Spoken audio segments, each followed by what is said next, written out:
Have you ever wondered what it's doing back here? The basic idea behind any air conditioner is evaporation. When a liquid evaporates, it feels cool. If you put alcohol on your skin, you can feel the coolness as it evaporates.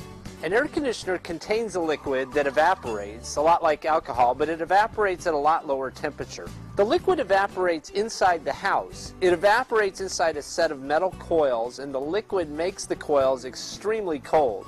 A fan blows air across the coils, and that air is what cools your house down.